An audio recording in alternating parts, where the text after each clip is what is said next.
The call that reversed everything. The office air smelled faintly of burnt coffee and stale ambition when Mr. Hawthorne announced the promotion. I remember the flicker of his gold wristwatch as he shook hands with his son, Ethan Hawthorne, the new head of operations. I stood near the back, my name still echoing faintly from the whispers around the conference room.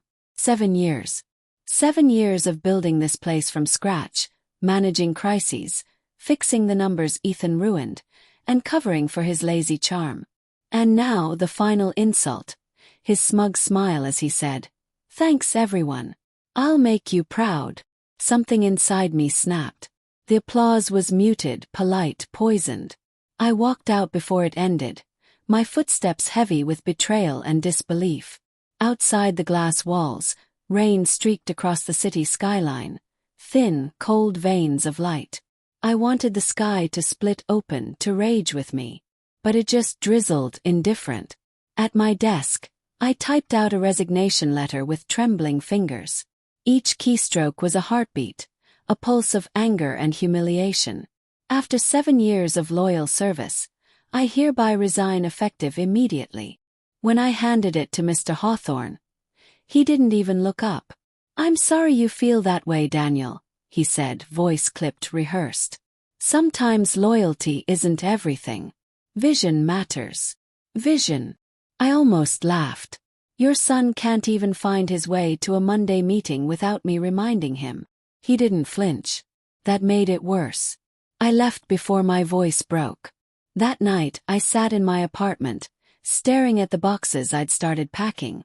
My wife, Clara, sat opposite me at the table, quiet, too quiet. She didn't say "I'm sorry" or "you'll find something better."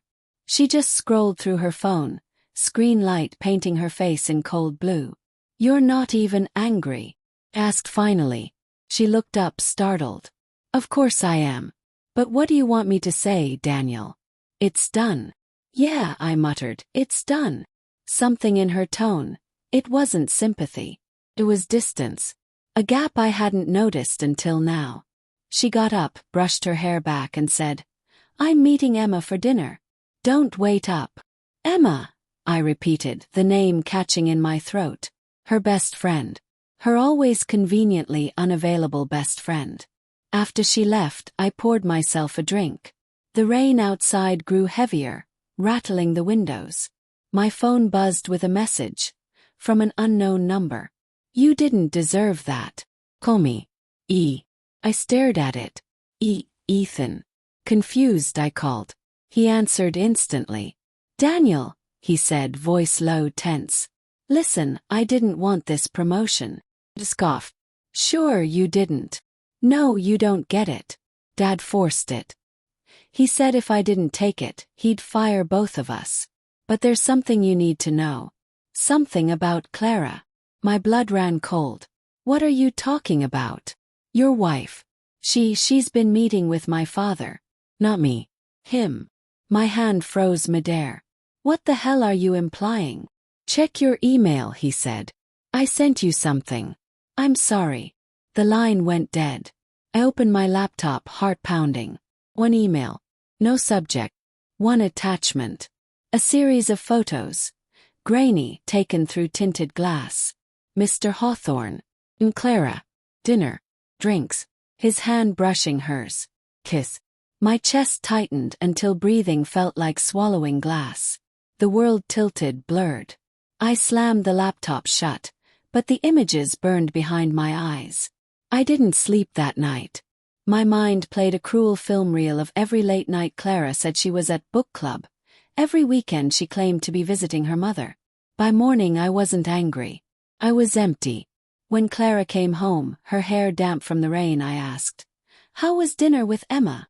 She hesitated, just a flicker, but enough. "Fine," she said. "You sure it wasn't Hawthorne?" Her phone slipped from her hand. The sound was small, but it shattered something in me. "Daniel, don't. Just don't." Tears welled in her eyes, but they didn't move me. "It wasn't what you think. You kissed him." My voice was eerily calm. "I saw it." Her lips trembled. "He said he could help you. That you deserved better. He offered to fix things. And you thought selling yourself was the price? She sobbed. I didn't.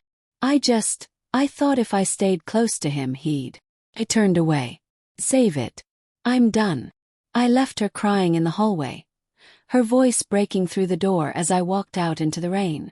3 days later the phone rang. Unknown number. Again.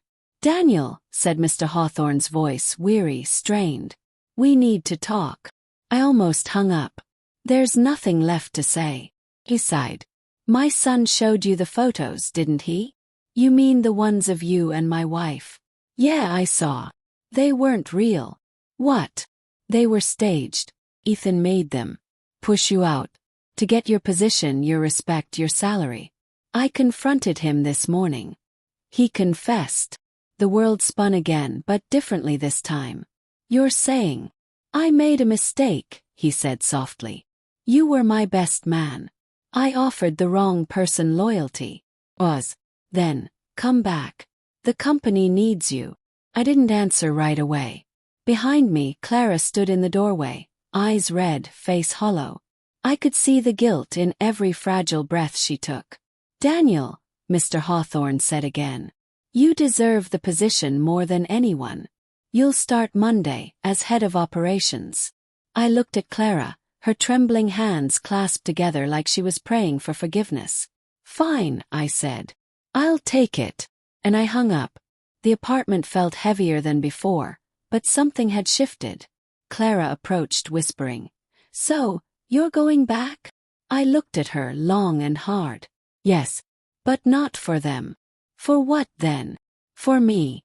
I picked up my keys and walked out. The rain had stopped. The streets gleamed with reflections of city lights, broken, beautiful, and brutally honest. For the first time in years, I didn't feel betrayed. Felt free.